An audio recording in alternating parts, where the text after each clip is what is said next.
Good afternoon. This is the time and place set for the additional consumer session in consolidated dockets 17-06003 and 17-06004. Can't hear you. Is that better? Yes. Yeah. Okay. I apologize. Don't be bashful. This is the consolidated dockets in the Public Utilities Commission Nevada case 17-06003 and 17-06004. This additional consumer session was noticed by the Public Utilities Commission on September 27th. One general consumer session is to occur today at this time at 1 o'clock, and I will be holding an additional consumer session at 6 p.m. Tonight. I would ask, with hearing the phone, I just ask that phones be silenced and that respect be shown to all speakers that give testimony or make comments today. Though she's not present, we do have a court reporter that is listening to this conversation in Carson City, and all the comments will be transcribed and submitted to the Nevada State Legislature consistent with the Nevada Revised Statutes. This additional consumer session was ordered by the Commission pursuant to Nevada Administrative Code 703.164, which grants the Commission the authority to schedule an additional consumer session when it is in the public's interest. I have made the determination as the chairman of the Public Utilities Commission that it is in the public interest to hold this session. This consumer session is an opportunity for members of the public to present their comments on the general rate case that is currently proceeding before the Commission. I'm the presiding officer over that case. Just to tell everyone in the room a little bit about myself. Here we go. My name is Joe Reynolds, and I am the chairman of the Public Utilities Commission. But Las Vegas is my hometown. I grew up here. I went to Doris Hancock Elementary School, Kermit R. Booker 6th Grade Center, Cashman Junior High School, Bonanza High School, and I graduated from UNLV with an education degree before I went on to law school. Though I do live in Reno with my wife and kids, Las Vegas is home to me. And so this general rate case and the impact on the residents to Nevadans is very, very important to me. And so I appreciate the attendance. When I held this original consumer session in September of this year, only 7 folks showed up. And a lot of money is at stake in this general rate case, and it affects everyone who lives in Southern Nevada. And so I really appreciate everyone taking their time out of the day to come here and give their thoughts. So this is an opportunity for me to listen. I often have the microphone, and this is a chance today for members of the public to have the microphone. In attendance today, on behalf of the Nevada Attorney General's Office, Bureau of Consumer Protection, is Senior Deputy Attorney General Mr. Michael Saunders. Also with us today, on behalf of Nevada Energy, is Mr. Jack McGinley. And also with us today, on behalf of the Public Utilities Commission regulatory staff, is Ms. Shelley Cassidy. And also with us today is Assistant General Counsel Ms. Haley Williamson. I would ask that each speaker's comments be limited to no more than 5 minutes. And before we proceed further with comments, I'd like to give NVE Energy an opportunity, Mr. McGinley, to make any statement that you would like regarding this matter. Thank you, Chairman Reynolds. Is this Bob? Okay, again, my name is Jack McGinley. I work for NVE. No, The microphone. I don't think the mic is on. Turn it on. it's on. Hello, is that better? Yeah. Okay, thank you. Again, my name is Jack McGinley. Like the chairman, I grew up in Las Vegas as well. Went to Caleb Community. I think it was Joe Brown was the 6th grade center I attended. Went to Bishop Pullman High School. I'm a long-time Southern Nevadan. I do live in Reno as well.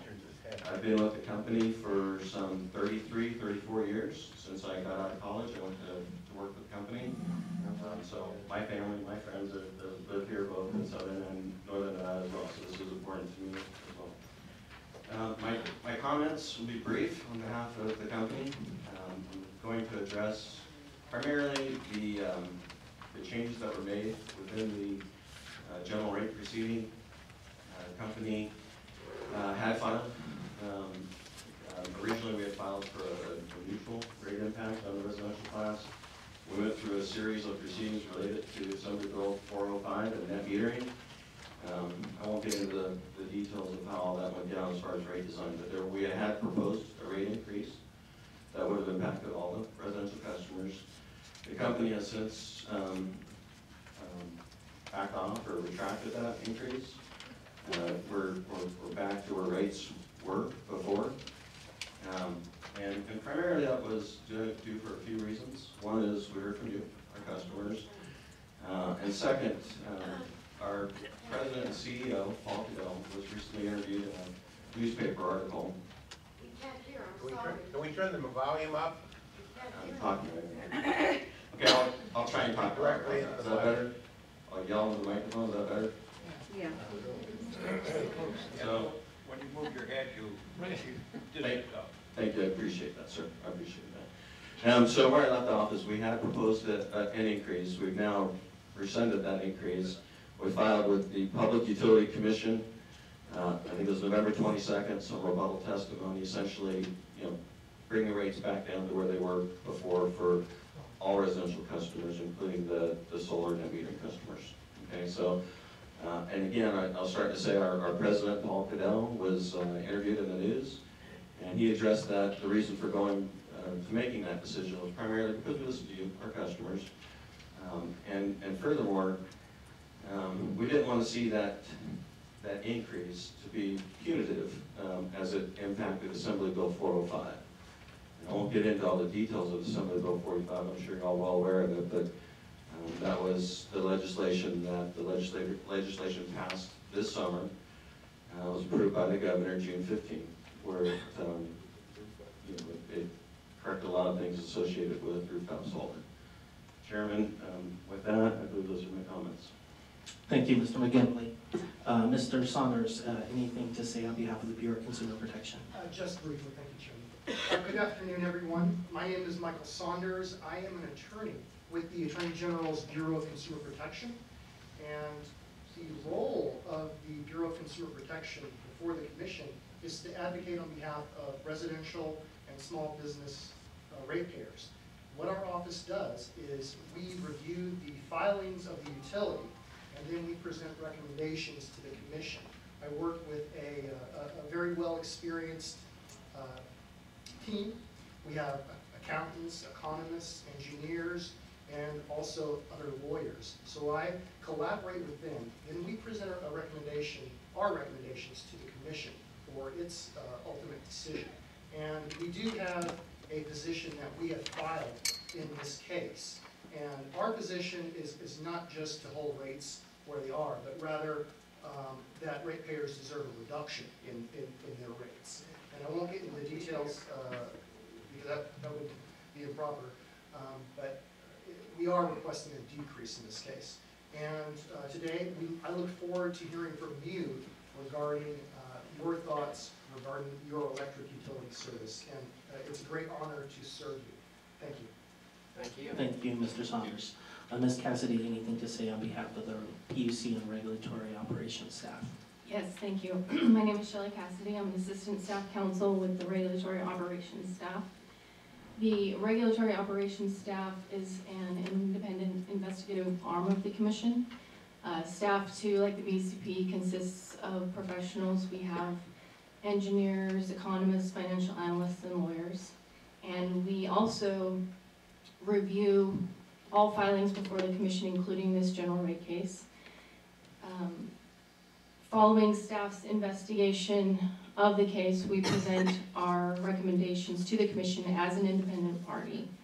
Our focus in making those recommendations is slightly different from the BCP, but is very similar or the same as the Commission in that we are trying to balance the interests of shareholders and the interests of ratepayers and ensuring the company is, or the utility is providing safe, reliable service at a reasonable cost. And so that is staff's role in this case. Thank you, Chairman. Thank you. And with that, we'll begin the session. I do have a list of cards. I have 20 of them of members of the audience that would like to give specific comment. If you haven't filled out a card and would like to speak, please feel free to do so at any time. I'm going to call out the names in the order that they were received and given to me. And when I'm done, if anyone else would like to give comments, I'll make sure everyone gets heard today, bottom line. And so the first card I have is Miss Renee Christie. Hello, Miss Christie.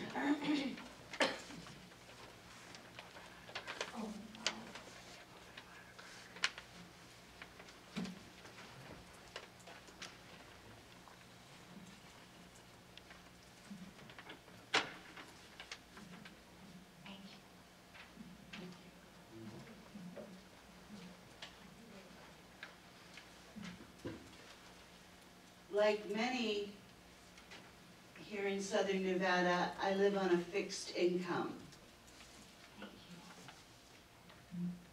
Looking over income and expenses in Quicken, I realized that a 30% rate increase would actually wipe out what little cushion I have.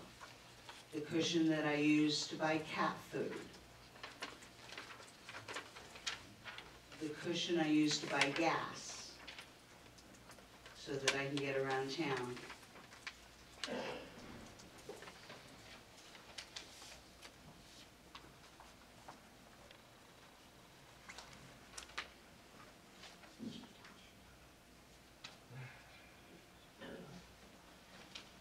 I wish Nevada Power was a better corporate citizen. Oh, the mic, yeah. I would ask Ms. Christie if you could just pull the microphone closer. Thank you. I wish Nevada Power was a better corporate citizen and look more at the long term instead of at their quarterly balance sheets.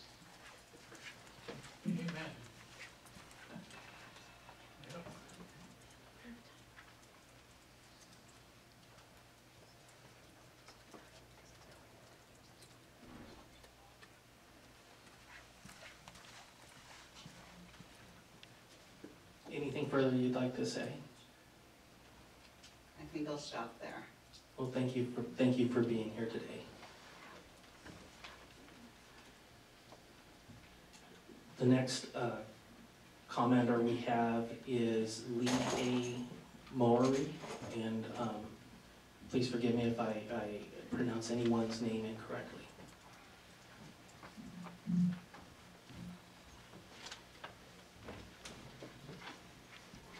Thank you, sir. I'm here today to ask my members of our association. I'm vice commander of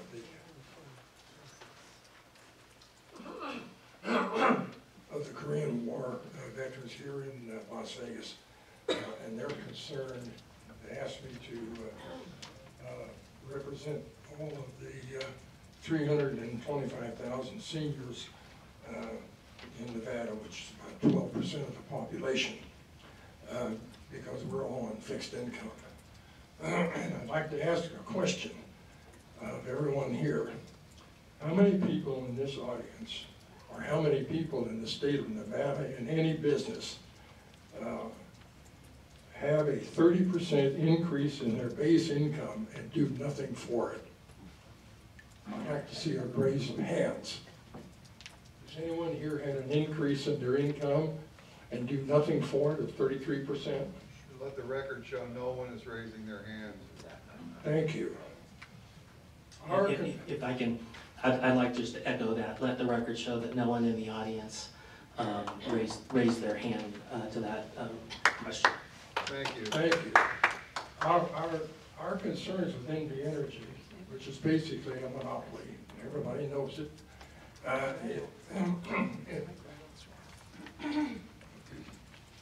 Would you need some, do you need some water? I have a sinus infection, so I'm sorry. Probably from the bad air in Nevada. Well, NVE Energy is again trying to steal more money of over 2 million customers in Nevada by increasing the base monthly grid rate. This is a 33% increase per month, which over the course of the year represents $100 million more of our money, and we get nothing in return. This is pure robbery by the monopoly. The Nevada Attorney General should immediately, we think, file a lawsuit against NVE Energy for dishonest, deceitful business practices and demand $1 billion in damages. However, this most likely won't happen because NVE Energy has paid off all the city and county and state politicians making contributions to their war chest for re-election. Both Democrats and Republicans have received money for their campaigns over the years. This is basically machine politics, payoffs, breeds corruption. The taxpayers get screwed all the time. NVE Energy gets an outrageous 9.8% net return on all their investments that the monopoly makes, and the customers get rate hikes to pay for the investments of NVE Energy. We pay, and Warren Buffett and NVE Energy gets the ownership. Strange how that works. Has anyone ever heard of any individual business that charges their customers for their infrastructure investments plus get a rate of 9.8% return? Yeah, a lot of thieves. The PUC is the representatives of the people of Nevada, not NVE Energy. The PUC should reduce the rate of return to 0 and fine NVE Energy for dishonest business practices in trying to discriminate between ratepayers classes to create hate and discontent among the customers. We as solar panel owners do not get reimbursed for our investments in our solar panels like NVE Energy does. NVE Energy does not pay all the solar panel owners the total spot market rate for electricity for the power that they produce. Instead, they have 5 or 6 different classes of solar panels, which reduces some of them down to only getting 50% of what the spot rate is. Anyway,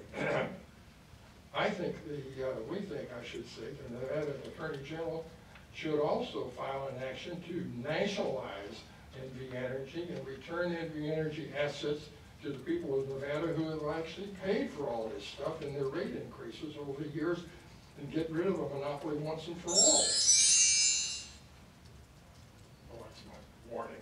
I think that means you have 30 seconds. Okay. Please go ahead. I thought maybe we had a fire alarm or something. We actually believe that NVE Energy is in fact in violation of the 5 antitrust acts: the Sherman Act, the Clayton Act, the Robinson-Patman Act, the State Fair Trade Act, and the Miller-Tilings Act.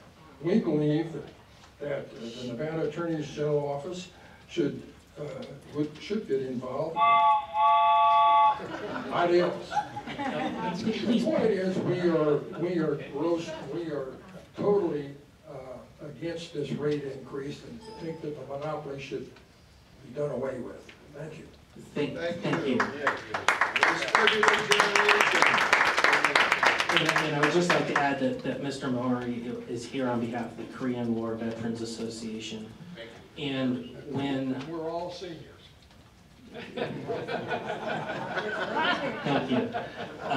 And when I did mention during his testimony about no one in the room showing their hands, my estimate is there's approximately 60 to 70 folks here in this room. Does that sound about accurate?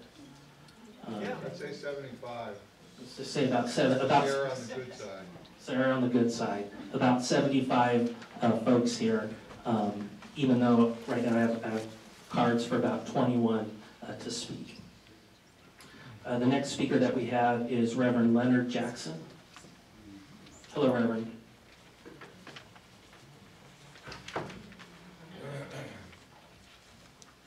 Hello, thank you. My name is Reverend Leonard B. Jackson, and I am the director of the Faith Organizing Alliance. Our organization brings community members and congregants together to engage on the civic process in order to make society more just and equitable. I'm also here as part of a broad coalition of clean energy advocates that have been active in supporting new policies to advance our state's leadership on the critical issue. The coalition includes the Uplift Foundation, Just for Nevada, Nevada Conservation League, Caring, Helping, and Restoring Lives, Institute for Progressive Nevada, the Sierra Club, the League of Women Voters, and the Urban League. We recognize that investing in Nevada's local clean energy resources like solar, wind, and geothermal means lower costs and a diverse energy portfolio and local jobs.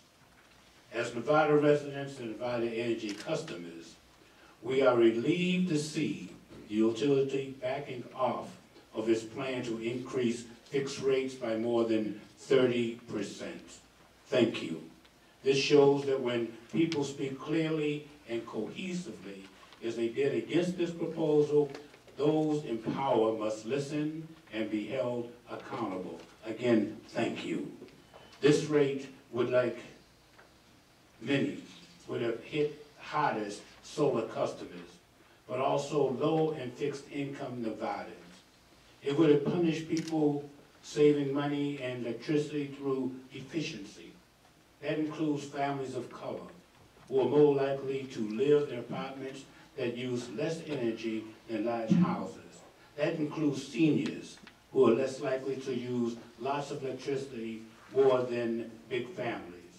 And that includes young people and others who are trying to get by on small incomes. Many representatives of our coalition are here today to express their opposition to Nevada Energy's proposed fee increase. And out of respect for our time, we won't all speak. But I'd like to ask those here in opposition to the rate increase, to please stand briefly. Please.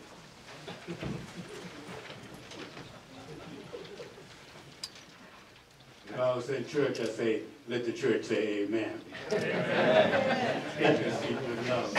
I'd just like the record to reflect, from my view, everyone in the audience stood up. That's correct. Amen.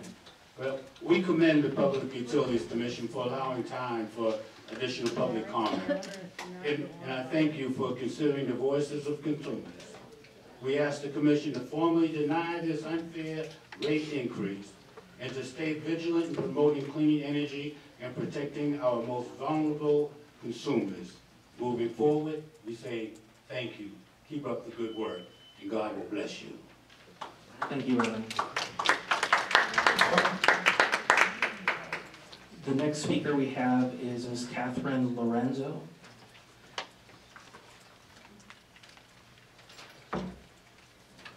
Hello, Ms. Lorenzo.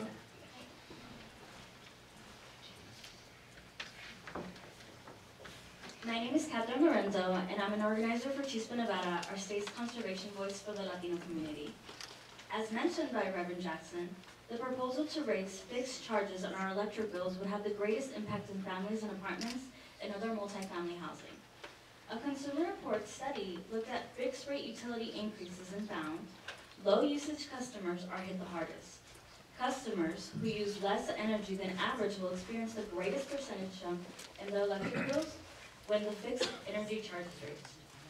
Fixed charges disproportionately impact low-income customers. Low-income customers consume less electricity than other residential customers on average. Reduced incentives for energy efficiency raise costs for all consumers. Increasing the fixed charges means that our efforts to save energy won't translate into a lower electric bill, which reduces the incentive to invest in energy efficiency or solar power. Where electricity demand raises, utilities will need to invest in new power plants, power lines, and substations, thereby raising electricity costs for all customers. I have a copy of that report if you'd like to review it. Yeah, I would ask that you submit that to someone from staff if they can accept that report, and we'll make that a part of the record. Okay. I live with my family in an apartment, and I'm the one responsible for paying the power bill each month. We know how to keep the usage down in order to save money, and that means that families like mine would be hurt the most by this rate proposal, along with seniors, young people, and others trying to get by on small incomes. The impacts go far beyond rooftop solar consumers, but it's important that we look out for them too. That industry is creating jobs across the state, and of course, Latinos also care about clean air, and we're working to take advantage of new opportunities to invest and develop clean solar energy. This rate change would make it even harder for our communities to develop solar energy. We're glad to see that NVE Energy has backed off this rate change, and we hope we don't see it again. Voters, the Nevada legislature, Governor Sandoval, and this commission have all shown their support for energy efficiency and clean energy. The Public Utilities Commission has an important role protecting all of the consumers of Nevada, and they have heard from the residents of our state. I want to thank you for allowing this opportunity for people to speak against the proposed rate change, and urge you to continue to support consumers and clean energy. Thank you. Thank you, Ms. Lorenzo, and I will personally review your report. So thank you for being here. The next speaker we have is Ms. Demi Falcon.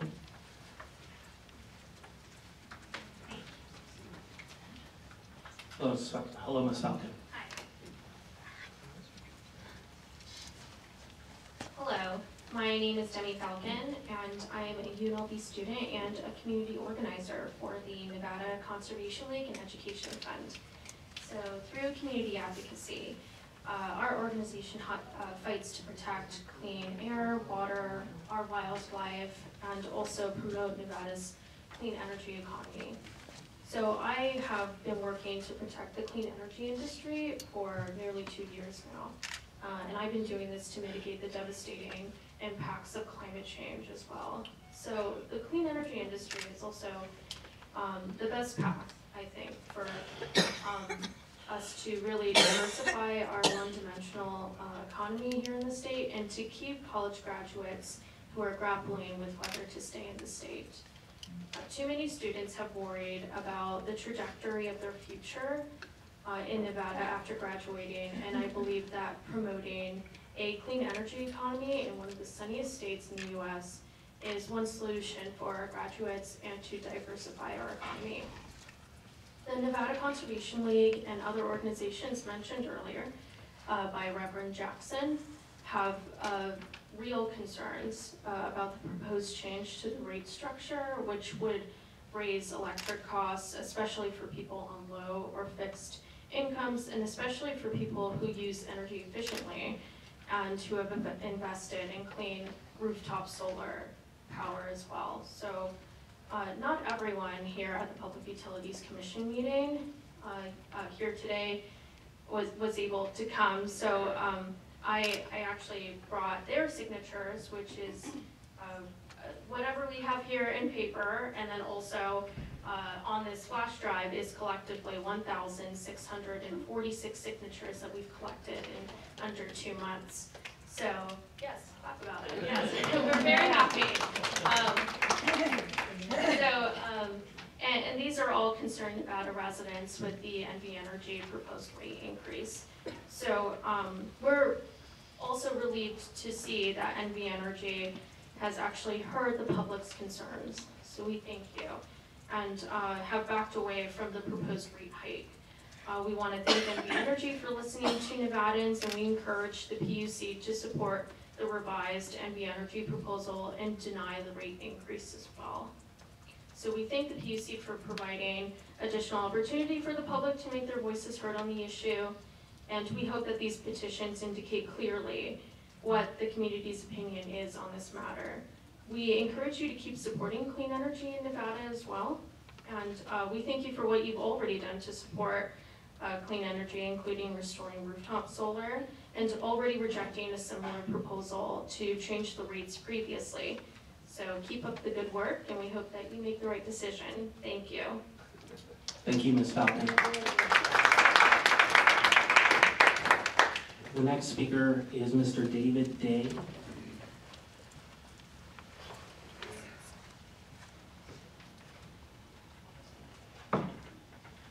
Hello, Mr. Day. Chairman Reynolds, thanks for letting me speak today. I'm happy to see that you've got the Attorney General's office with an attorney that's reviewing any documents NVE Energy presents to you. They should be reviewed because the documents are designed to get a result out of the commission that they want. Oh, you're speaking to the mic, please. So it's important that you actually have the attorneys reviewing those documents, and then you have your staff. I'm glad to see they're going to weigh the concerns of NVE Energy and the concerns of the public. My name is David Day, and I testified here before in 2015 in the solar rate change. I'm a solar owner. I own my PECs, and I receive no subsidies from NVE Energy or any other source. Now, the federal government mandated NVE Energy and other power utilities in the U.S. generate a percentage of clean energy to protect our planet. NVE Energy received hundreds of millions of dollars in taxpayer subsidies to build solar plants and sell that solar energy at reduced rates to meet those mandated clean energy goals. Clearly, the legal counsel for NVE Energy must have recognized, or should have recognized, that by taking that government subsidy to build solar generating plants, that action could impact their profits or revenues. NVE Energy does not hire stupid attorneys. NVE Energy cannot now claim that they are somehow losing money on solar plants they did not pay for, but were subsidized by taxpayers. NVE Energy wants the rates increased by 31%, which is simply a scam. It is not justifiable, period. Rates are in line with the government subsidy NVE Energy accepted. NVE Energy needs to accept reality. That clean energy future is here now, and it is delivering value that taxpayers paid for and NVE Energy is benefiting from. If NVE Energy's revenues are down, it needs to do something like buy a competing company so they can adapt to the changing market conditions. NVE Energy running to the PUC to solve their problems with the free market that is changing is unacceptable, and it's not the PUC's job to perform a wealth transfer from poor people to rich, powerful power companies. The only reason I can see is why the PUC would not reject NVE Energy's 31% rate increase request is fear. Is the commission afraid NVE Energy will sue it over its decision to deny the 31% rate increase? If not, then rule against this outrageous rate increase. Once again, everyone can clearly see this 31% rate increase is only benefiting NVE Energy and no one else. My question for the chairman and your commissioners is, this time, can't you see, like everyone else, that this proposed 31% rate increase is unfair and out of line? The 31% rate increase proposal by NVE Energy is not fair. It does not reflect the changing market conditions. It does not account for the known loss of revenue NVE Energy was in fact aware of when they accepted solar contracts and government subsidies to build their solar power generating facilities. The documents presented to the PUC to justify this 31% rate increase are designed to get the commissioners to grant the increase and cannot be relied upon by the PUC. And I'm glad we have the Attorney General's office reviewing those documents and vetting them out. That's how corporate America operates today. And it's not in the interest of the public. And the Supreme Court's ruled that their only motive needs to be profit. So to NVE Energy, they're just doing their job. It's our job to stand up, and it's your job to make sure it's in line with what they're allowed to get. Anyway, lastly,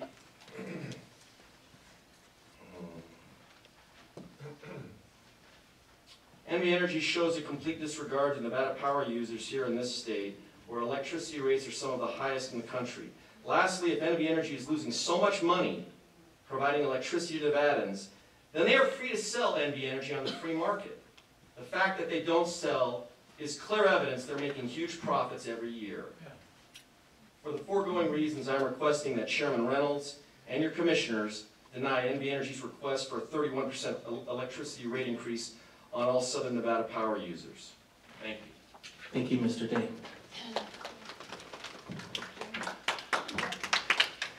The next commenter we have is Mr. Tom Dudas. And I hope I pronounced that correct. Thank you.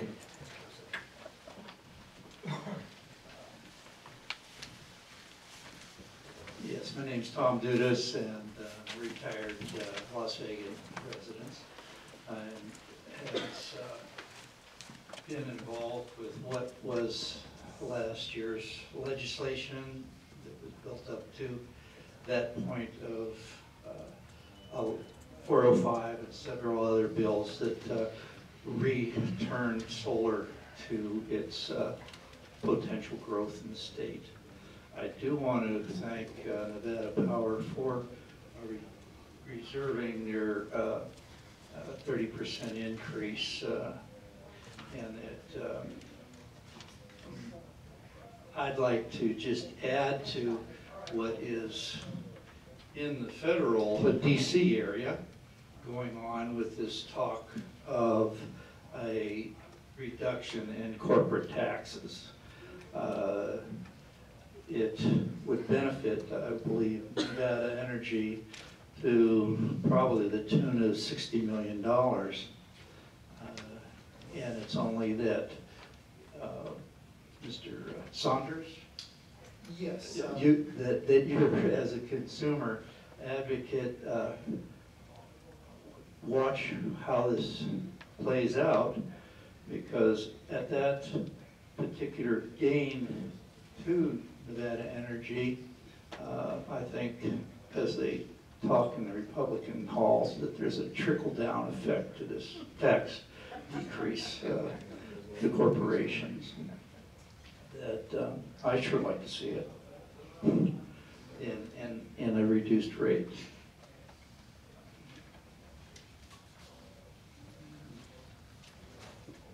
Thank you. Thank you. Thank you for being here today. The next speaker is Mr. Joe Rossman. Hello, Mr. Rossman. Hello, good afternoon.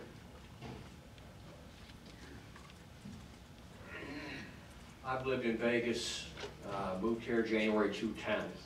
I've got my electric bills from the first month of January 2010. At that time, the base monthly service charge was $8. 2 years later, you raised it to $12. I know, $10. 3 years later, it was raised to $12.75. Now you're proposing to raise it to 16 something. That's a 100% increase in less than 9 years. Almost 8 years, I think, because I moved here January 2010. Anyways, so that's just ridiculous. I mean, you've got 2 million people living in this valley, plus a bunch elsewhere across the state. That's a lot of extra money coming into NVE Energy's pockets. And they don't need it. They're already making a good return. One thing I have to mention is NVE Energy put smart meters on all our homes about 3-4 years ago. They're no longer paying people to come out and read our meters. All that's electronically generated back to the main office or billing purposes. There's probably nobody there either. It's all electronically generated. So they're saving money on salaries, health benefits, pensions. They no longer have all these little trucks running around anymore. I mean, why do they need to raise the base rate of our monthly service charge over 100% in 8 years when they're probably saving tens of millions of dollars by laying off probably thousands of NVE Energy employees to begin with? Agreed. Lastly, of course, the only reason, what was it, July 2014, there was an independent study done for NVE, for the PUC, that said that the net benefit of solar to all ratepayers and NVE Energy at that time was $36 million.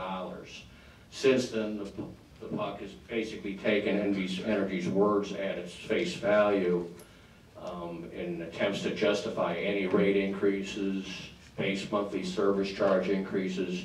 Again, like I've done in 3 other hearings, I ask you to do another independent study. Let someone go in there and look at the books that NVE Energy is cooking. It's just not right. Thank you. Thank you, Mr. Rossman.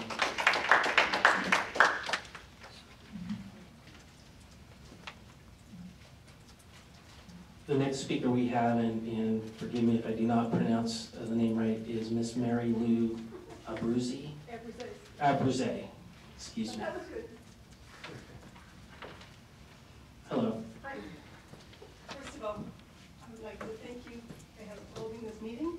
And Go a little closer to your microphone, please. yeah, I don't have, my voice doesn't resonate very well, so I'll have to speak right in here. I come here by myself as an individual solar panel owner. When I put my solar panels on, I did it so that I would know what my costs would be throughout my retirement years. And when I did that, I was only allowed to put on 95% of the current of my previous year's electric bill, because that's what Nevada Energy at the time had limited me to. So I was going to have to pay the solar company that I was using, plus my 5% that I would use to Nevada Energy. Since all of this went on with like Solar City and all of those other companies, and I was grandfathered in so that my rates went back to my net metering the way I had it before, I want to know now if I put more solar panels, and they don't have that 95% cap anymore. So if I put more solar panels on my house so that I don't have to end up paying two bills, especially in the summertime, to Nevada Energy, which then, of course, I don't make enough energy to use. If I put more solar panels on to meet my needs, would I then not be grandfathered in anymore? So that my rates would then just go up exponentially. So I don't know the answer to that, and I don't want to go out and buy more solar panels if all of a sudden now I'm not grandfathered in and I'm going to have to pay huge amounts of money to Nevada Energy. I think that's not right. One thing I can offer for you to do is if you can meet with Miss Cassidy or Miss Williamson after you're done speaking, and we'll do our best to get the answers to your questions. I will say is that the law in Nevada has changed dramatically in the past 6 months as Assembly Bill 405 and the decisions by this commission. I wasn't looking to make any money when I did this. I wanted to use clean energy, and I thought I could use clean energy and know what my rates would be for the 20 years that I leased my panels from Solar City. And knowing that I'm not going to live 20 years, I figured that was a good deal, you know? But now, since the rates are going up, I would really like to cover my own costs without having to pay a huge amount in September, July, August, September to Nevada Energy. Is this a free country, or do we have King Warren Buffett? Thank you. Thank you, and again, please feel free to get with Miss Cassidy or Miss Williamson. Our next speaker is Miss Angel DeFazio.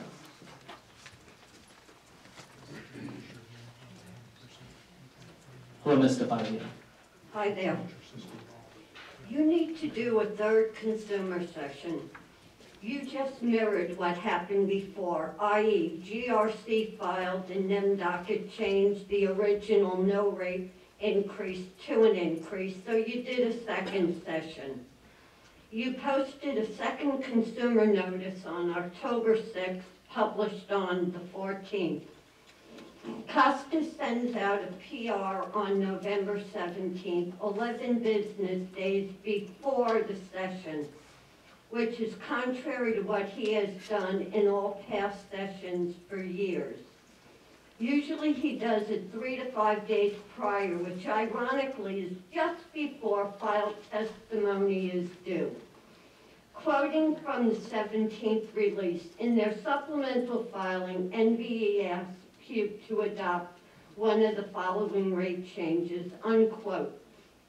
Okay, so now we have a supplemental testimony filing on the 22nd of November by Laura Walsh, referencing no change. So how is this different than before? We have a prior filing, supplemental that caused the second session. Now we have a supplemental filing that was not referenced in the PR, that referenced the no change regarding rates.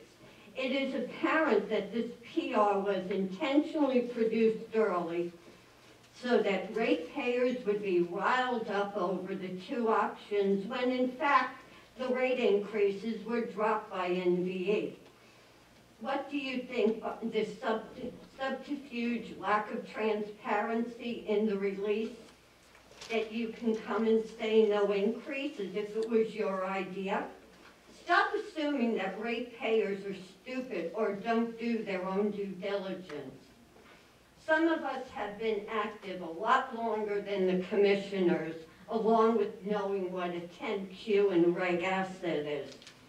So since Walsh mentioned reg asset in regards to the GRC, why don't you explain to the ratepayers what it is so they can understand what Walsh was referencing in her November 22nd testimony about the no increase at the current triennial.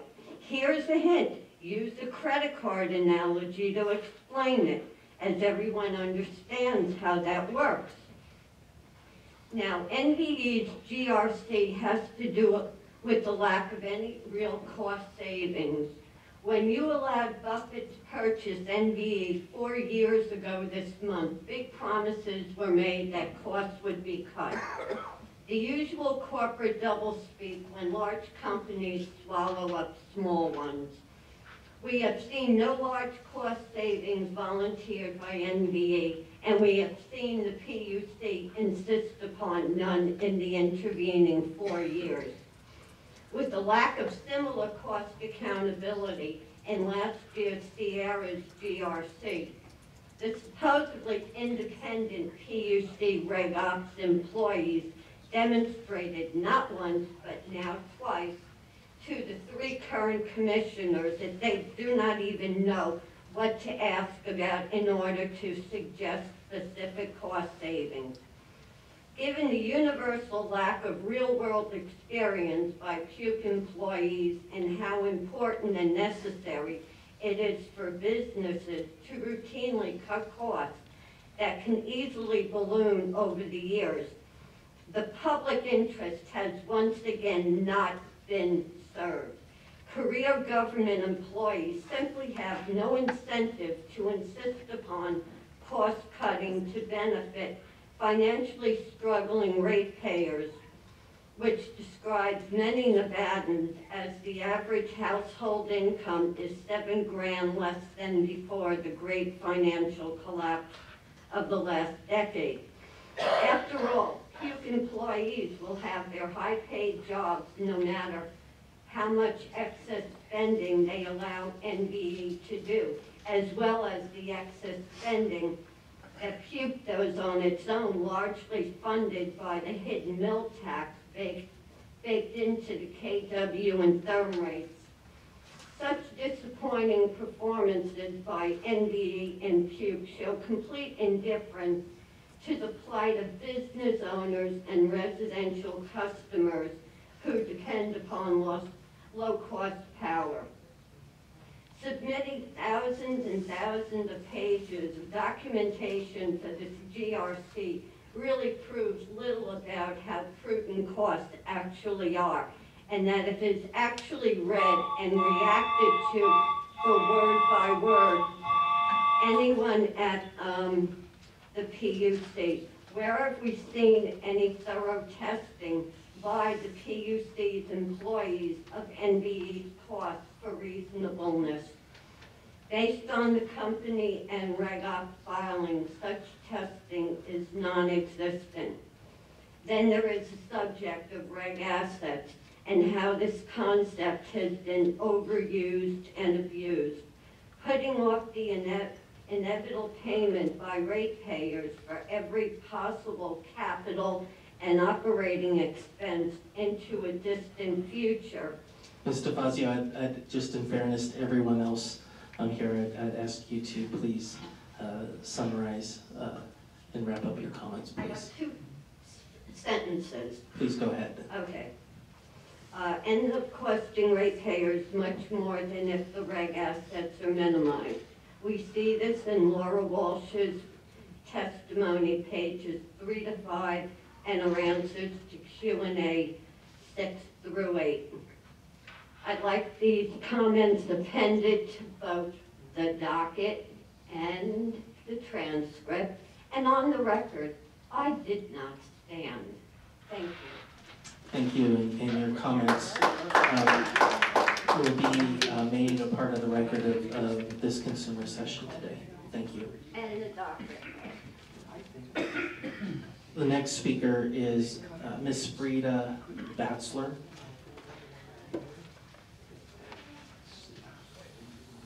Ms. Batzler?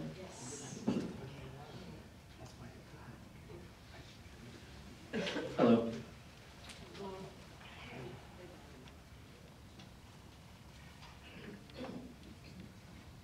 Okay, my name is Frida Batzler, and I just wanted to say that quite a few of us here are on fixed incomes, and in the last 4 years, we have not had an increase in Social Security money, and everything keeps going up. Utilities, gasoline, grocery shopping, everything, and for the Nevada Energy Company to want to raise our rates 30% is really outrageous, and I'm totally against it.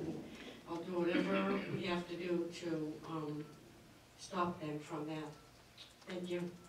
Thank you.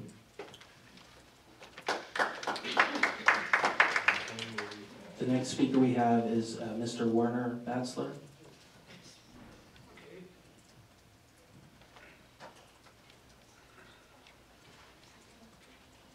Hello. Good afternoon, my name is Werner Batzler. I'm in Nevada now for 4 years, and I keep watching my electric bill.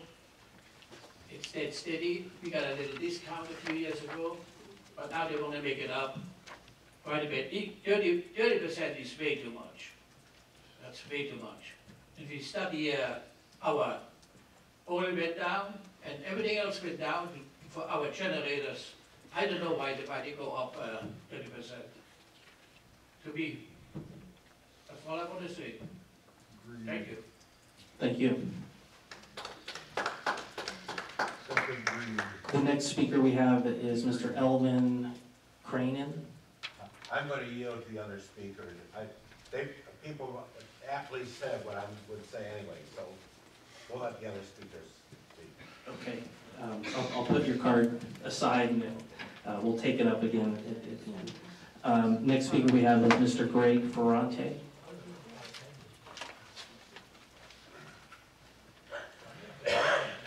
Hello. Good afternoon, Chairman Reynolds. I am Greg Ferrante, Chair of the Nevada Solar Owners Association. I represent just over 3,500 solar panel owners and lessees in the state. We've been here before.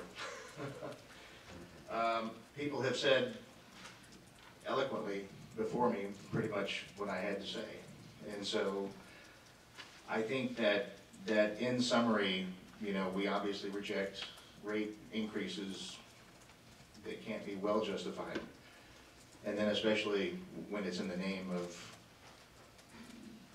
the recent law of AB 405, because it places blame on solar panel owners. As a matter of fact, the last hearing that I came to a couple months ago regarding this same subject, you know, I got hit up in the elevator by a customer that said, "No, we're here because of you guys," you know. And so I would certainly ask of NVE Energy that if they're going to have a rate increase, try not to pit the ratepayers against one another. It kind of goes against the fabric of them, the Public Utilities Commission, and everything, because we're all people. You know, some people have more advantages than others, yes, but regardless, we're all ratepayers and we're all citizens of the state. We're not different. So we do ask for that respect. So I do ask that solar panel owners not be made scapegoats to cost increases that are necessary, because we all know that's not true. There's been countless studies that show that the addition of rooftop solar is beneficial to both ratepayers as well as NVE Energy and other ratepayers who do not have solar panels. I would certainly ask that the Public Utility Commission continue to go through those reports and see that benefit, because it is there. There is financial benefit to the person who installs them, and there's financial benefit to NV Energy as they sell the excess energy to the local houses that don't have solar energy. That being said, as quoted before, a good steward, a good corporate steward is certainly a good practice. I wish I could be controlled by you guys based on the history over the last several years. For my company, I need more money. However, I don't have the pleasure of coming to you and saying, can you please make all of my customers pay some more money? What I do in turn is I cut costs, or I bring more value to my customers for the product for which I'm giving them. As a former telephone company owner and participant in these meetings endlessly in the last century, I understand your position and I understand their position. And I do understand the position of the ratepayers. In this case, I think that in watching NV Energy since I moved here in 2002, I think that there's plenty of room for costs to be cut. There are corners that they can shave off and probably save lots of money. This would obviously make ratepayers happy. It would make them more profitable, and it would make your job a little easier. So we do ask formally that any rate increase currently be rejected without due cause and true justification of cost increases that are necessary. I would like to also thank NV Energy for rescinding this request at this time, because I think it's appropriate.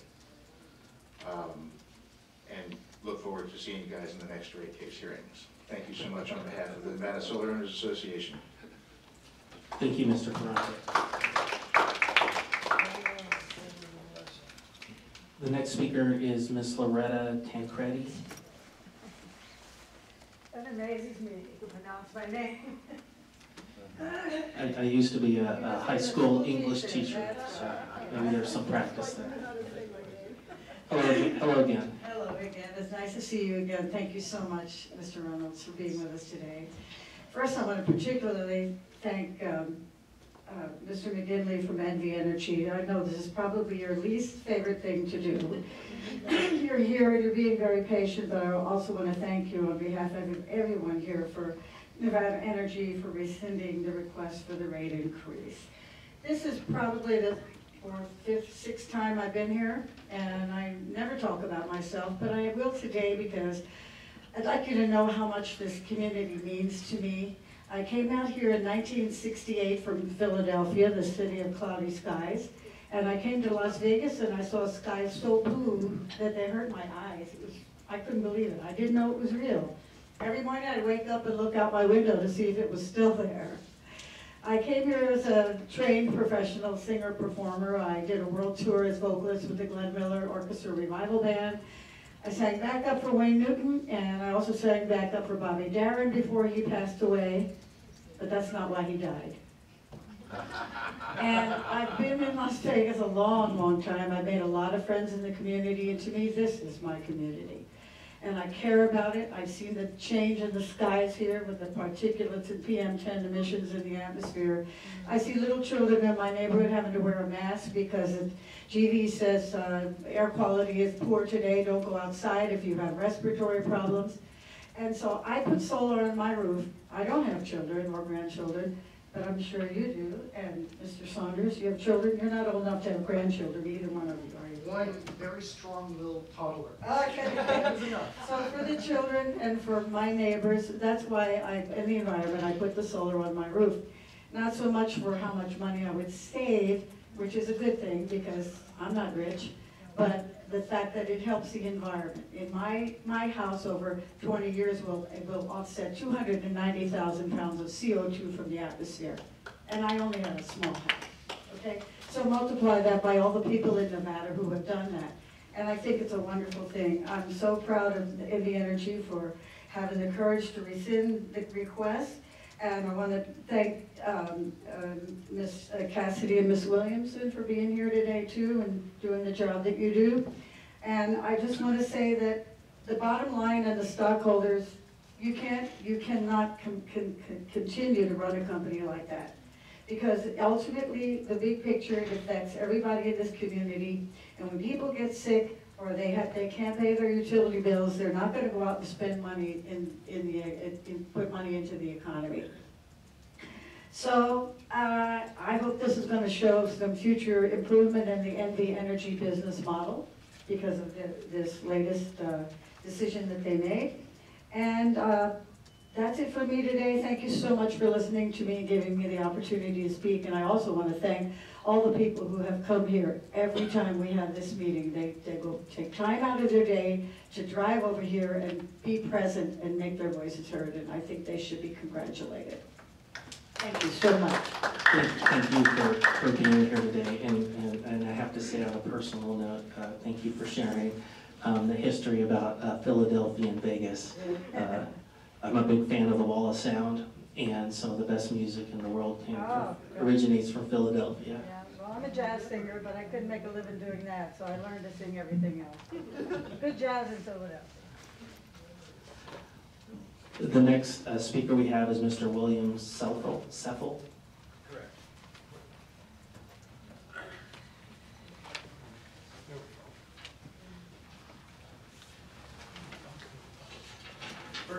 First of all, I've lived in Las Vegas since 1952. I worked at the Nevada test site. Wound up costing me a kidney because I worked with nuclear devices back in the early 60s. Then I came into Vegas, had my family. I've raised them all. They've all been clean cut. They're all professionals in their way. They got a good education. The thing that bothers me is in the older days, everything used to be equal and fair for everybody, rich man, poor man alike. Where you're charging us a fee to go ahead because you need electric, and it's strictly a monopoly right now. They can charge anything they want with certain limitations. If you had to go to a restaurant, they're going to charge you a $5 fee to eat there, or it's going to cost you $10 to buy gasoline for your car plus the price of the gasoline. You would sit there and you would argue and fight and everything else. The thing that I recommend, and this would be fair to all businesses, including the water district, going into Nevada Power, going into natural gas, is to put all the prices on a straight per use consumption, like 1 kilowatt is, let's use an example of, let's say 12 cents per kilowatt. If you're using 100,000 kilowatts, it would be basically the same. It would be linear across the board. So rich man, poor man is all paying the same rate. It's nothing privileged for one versus another. And this would be fair to everybody the same way, and get rid of the confusion on the bills. We don't need to know, we got this for so many mills here, we've got 0.00 coming in. The bill has one rate and it includes, et cetera, and then as they expire, that can be removed or added to. And this would be the best way, and this would permit growth and everything else. You've got CEOs right now are getting $20, $30 million bonuses every year, and yet you have people out here for 2 years in Social Security, we got a 0 raise. This year we're going to get a whopping 2%. And then everybody tells us that, oh, the inflation is only going up 1%, 1.5%. And then you're seeing here, they're making 9%, they're making 15%, 30% increases. But down at the bottom, we have no choice into it. If it was linear across the board, everybody would be created fairly. And this is what we need to do. So that's basically where I'm at now. I'd like to see it go linear across the board, eliminate that so-called service fee or customer charge, and make it fair for everybody going across. The person who can serve will keep their bills lower, and those that don't care about it or who can afford it, they can spend that extra money out of their pocket. But it's equal for everybody. Thank you. Thank you. The next speaker I have is Mr. Blake Gwynn. Bernie, you leave right when I'm speaking. No, right? I'll wait for this one. No, I mean, that's fine. Everyone leaves. Sorry. It's just business. Waiting just for you, Blake. Hello, Mr. Gwynn. How are you today? Must be what, 2? Well, thank you. Good. I feel like at the high school reunion, I noticed so many people in here from the solar battles. I feel like the young one in here. I'm a native Las Vegas myself. But my name is Blake Gwynn, and I'm from the Nevada Consumers of Energy Choices. We are a grassroots network formed to advocate on behalf of Nevada consumers who support clean energy choices. First of all, I want to thank the PUC commissioners for allowing consumer session to take place. It's also important for Nevada consumers to be heard during these proceedings. And the last consumer session happened before most of us really had time to digest NVE Energy's proposal, which they submitted last minute and with little public notice. I come here to ask that the PUC declines to enforce NVE Energy's plan to increase rates for Nevada consumers by raising the basic service charge. As a homeowner and lifelong Nevada resident, I'm tired of paying my fair share to NVE Energy each month for them to turn around and demand more. They have been waging a war against solar for far too long, and this proposal is clearly aimed at making consumers pay more for NVE Energy's attacks on solar homeowners. NVE Energy shouldn't make anybody else a scapegoat for their attempts to raise prices. The PUC must level the playing field by allowing all options to compete in the market, including renewable energy products, and not penalize those who offer to pay for different choices. As it is, Nevada families are paying too much for electricity already. Nevada Energy should not be allowed to raise our bills, and the PUC must reject this proposal. Thousands of Nevada's consumers will thank you. On behalf of that also, Jack and NVE Energy, thank you guys very much for rescinding that rate hike. I do appreciate it, and I think the whole room does as well. Thank you. Thank you. The next speaker I have is Mr. James Katzen. I wish all the other people hadn't left. I'm here for you. Thank you. Business. I do appreciate it. It is business. Chair Reynolds and members of the board,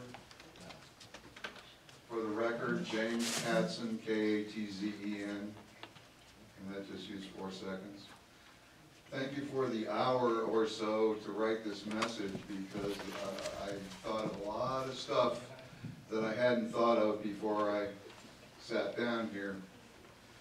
The PUCN, the private utility commission owned by Warren Buffett, who, by the way, is number 3 now with $61 billion. I don't know who number 2 is, but Bill Gates is number 1 again at $81 billion.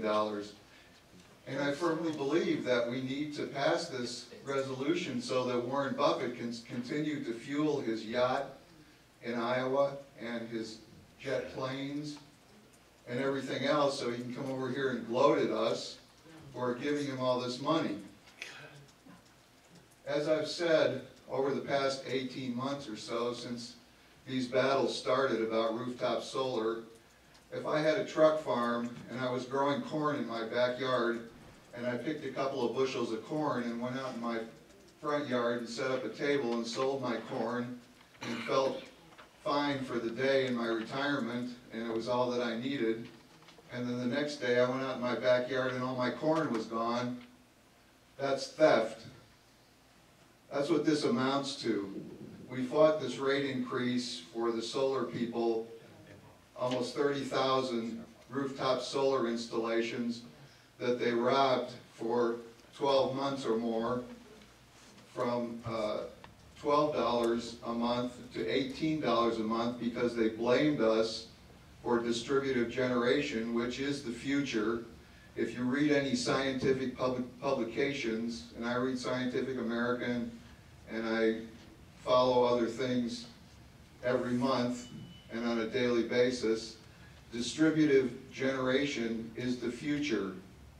When I overgenerate my power during the daytime at the highest time that I generate, which is in the afternoon, which is the highest usage period for people cooling their houses in the summertime here, my energy goes to my neighbor, to my neighbor, to my neighbor. It does not require a whole lot of money for them to read my meter going out and read the meter coming in at my neighbor's house and charge for the energy that I'm generating. And I have spent money, $20,000 almost, to put on my roof because I believe in green energy. I believe in the environment that I want to leave for my grandchildren, 5 of which I have already, and my grandchildren's grandchildren. I want them to have an earth to live on.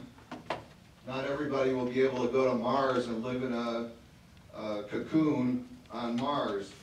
At any rate, I have a lot of things to say, so I strongly suggest that all of you read studies on distributive energy because it is the future.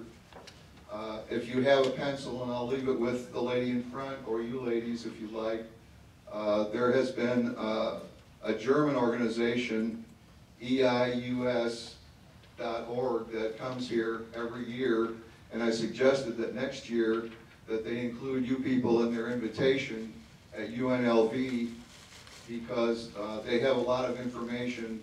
And again, you know, we're letting the Germans get ahead of us. They don't even have as much solar energy coming down to the earth, and by the way, in 1 hour, more energy comes out of the sun and hits the earth than every human being on the earth uses in a year, and you can look that up. I call for everyone in this town and everyone that's here to turn all of your electric power stuff off for 5 minutes one day, and all your neighbors and everybody in town, and then turn everything back on again. Let's see what happens. That's about what they deserve. Distributive generation describes rooftop solars, wind generation, geothermal, and I take offense to your little train whistle, although I love trains. At any rate, I firmly suggest that people go to the science of what's going on right now, read about distributive generation, include the population in everything that's going on, and not just Warren Buffett. He already has $61 billion. What would you do with $61 billion? I'd give everybody in this room $1 billion right now. So I vote you give me $61 billion, and I'll give it back to you people instead of letting Warren Buffett take it to Iowa. Thank you.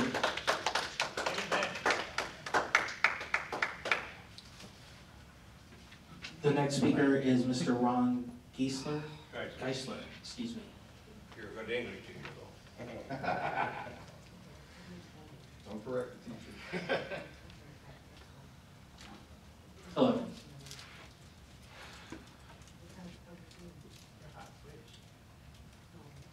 My name's Ron Geisler. I moved here 14 years ago. I seemingly had a problem at the very start with my power company supply.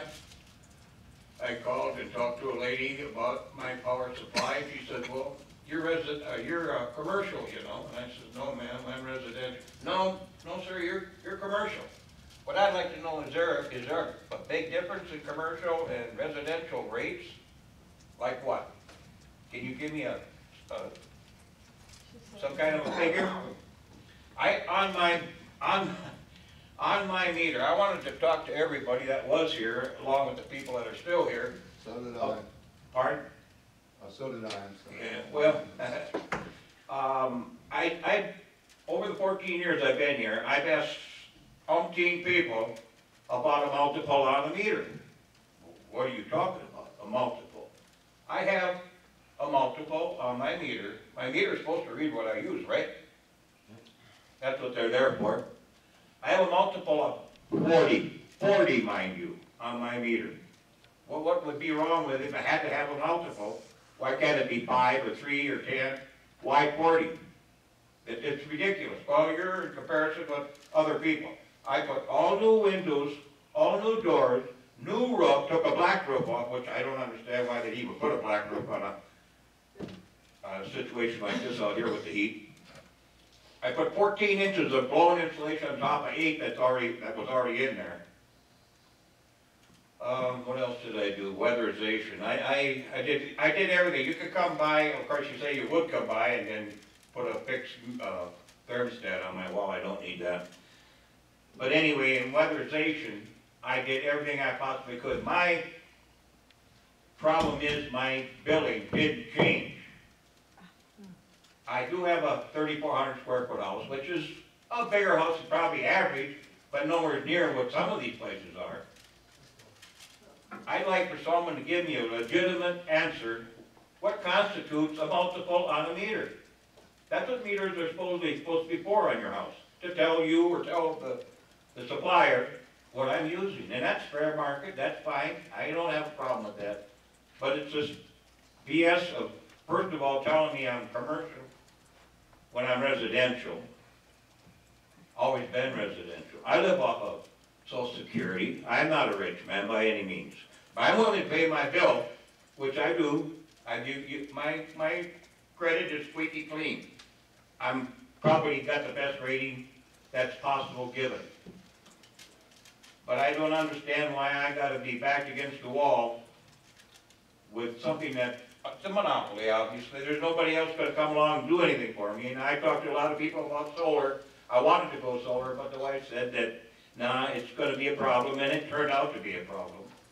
My first year here, or I shouldn't say my first year, my first month, I moved here in December of '03. My first billing for the month of January, for electric heat, mind you, was $444. I changed my supply to gas. I couldn't get natural gas because it only runs halfway up the street. I put a propane tank in my backyard. The following year, the meter reader came back a second time. I noticed him back, and I said, "You were just here." Yeah, he said, "It doesn't even compare to last year." I said, "Of course not. What I have up there is no longer electric heat, it's gas heat." My bill was $400 less than that a year later because I was using gas instead of electric. And electric heat is insane. I don't even know why people would even consider it. Obviously, everybody can get gas, but like I said, I ended up putting propane in order to get my gas.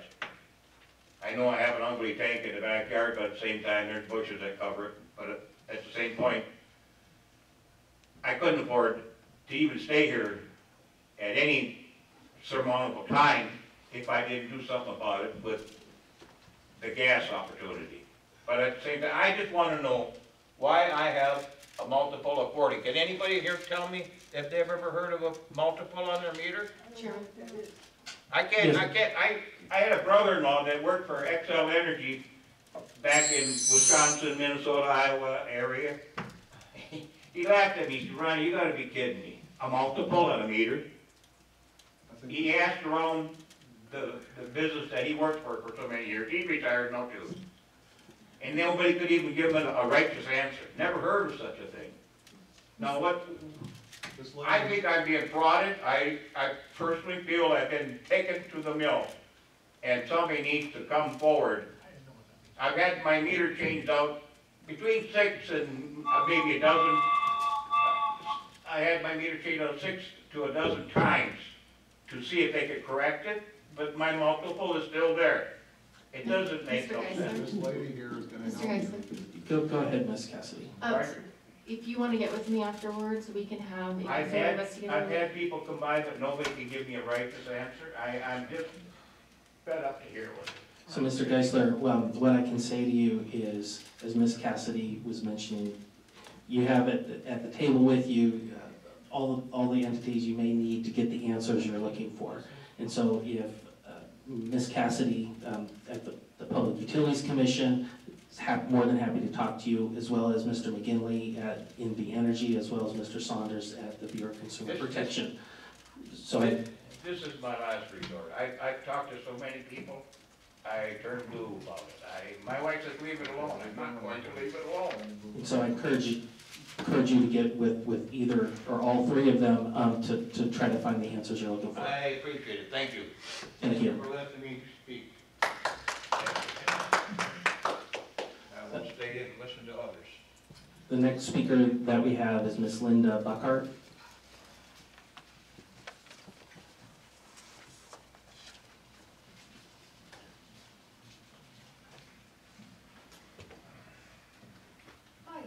Hello. Comments to go on the record, Linda Buckard Henderson. NVE had a state in Laura Walsh's filing last month, there will not only be a rate increase in this, triennial until the issue is revisited in 2020.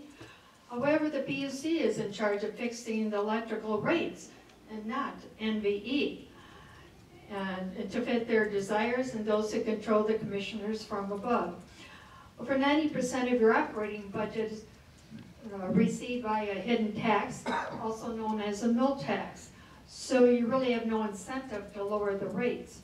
You just sent out a press release that you hired 3 attorneys, and that's going to increase our mill tax to go up and have an impact on your overall overage fund, the slush fund. I request that you think about those on fixed incomes. Many senior citizens have been here and said things before. The middle class would have to shoulder the brunt of any increases. My health insurance is going up $400 next year, and there's no increase in pension, frozen, or Social Security. I'm not employable, and I don't have an in with anybody else who could, from higher up, would give me employment. Kind of consider the people who are being hurt by not qualifying for solar due to using electricity like I do, like Mr. Scrooge. My electric usage is about $82 a month, and I still get the harassing phone calls to see if I qualify for solar, and I'd have to spend $100 a month to qualify. So, the harassment. I've been also adding some more ideas as I've been sitting here. Ratepayers pay for the infrastructure and being on the grid during the day, and solar customers do not. I'd also like you to consider thing of the future, nuclear. There is no CO2. It uses 22 acres of land versus 400 acres of land. They have already nuclear reprocessing plants. Bangladesh is going to get a new one, France, Germany, India. You repurpose, you reuse it, and then you recycle it. 0 carbon emissions. And then there's how we can save the grid. Let's see. Well, climate change is our money is used to measure things like CO2 emissions from cow dung to try to reduce our CO2 use. So we are supposed to not eat animals that produce this. Also, solar will be eventually obsolete. Graphene is a paint you can put on the outside of your house, and it will that way you will not be taken off the grid. I know that people cannot possibly comprehend what could be in the future, but these are things that I have studied professionally. And when you rent your panels and try to sell your house, you're not good as a friend of mine had a lien put on her house. She could not sell her house for the full value because she was required to pay off the panels, rented panels, before she could sell her house. And thank you. Not true. Thank you for your comments today. Not true. And would ask that everyone respect each other's time to comment and speak. This is America, and that's what we do.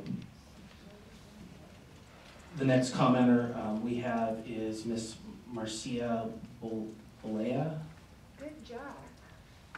That's very close.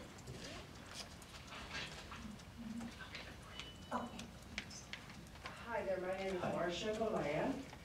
I am a resident of Las Vegas, citizen of the state of Nevada. And I'd like to start off by saying that I'm very happy that NVE Energy has rescinded its rate increase request. I think that it was an ill thought out money grab.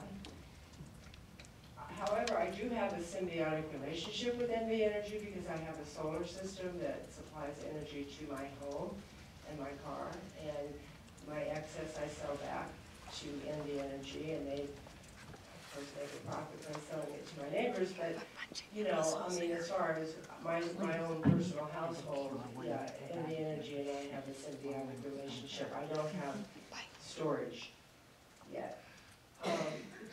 So while I'm grateful to them for rescinding this request for a rate hike, I feel I've been upset for quite a while because they have been trying to scapegoat solar energy owners ever since this issue came up, 2 or 3 years ago, trying to blame any kind of rate increase request or whatever on solar energy users. I have a system on my home. I paid for it out of pocket. I did not get any rebate or benefit from the state. I did not get any rebate or benefit from the federal government. And so to call me a freeloader and somebody who's trying to get something for nothing is very offensive. I put solar energy up on my home because I care greatly about the environment and climate change.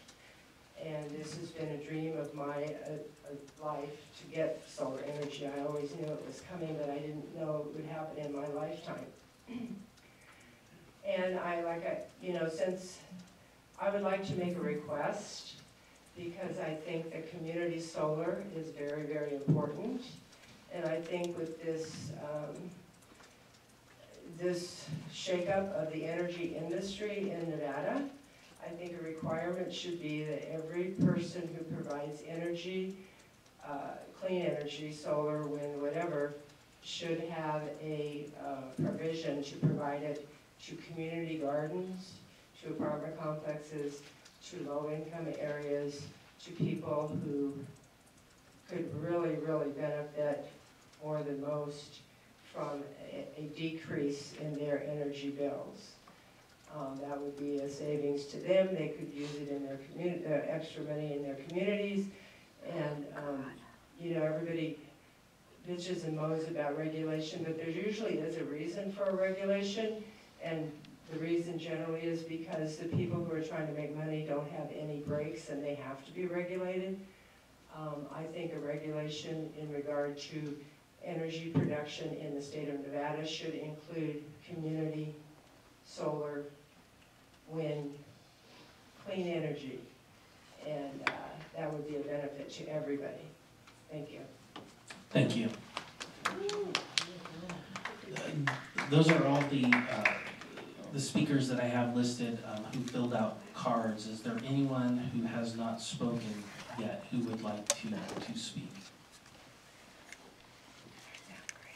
Hearing and seeing that. Yes, sir. Could I beg just a few more seconds? I'm sorry, I can't, but what? I forgot, and that's the fact that for 80 years plus, we have been the only net green exporter of clean energy from our dam to California and Arizona, which we get very little benefit from, and we should renegotiate and get a lot more benefit from our dam that we built from Boulder City, Nevada, with Nevadans, not Arizonans, not Californians. Thank you. Thank you. And there is an additional consumer session this evening at 6 o'clock that's scheduled. So if you'd like to give more comments, I'll be here. I do have to feed this. But I sincerely like to thank everyone who took time out of their afternoon. Again, these comments are being transcribed. Will be a part of the record in this case. And so thank you, and this will conclude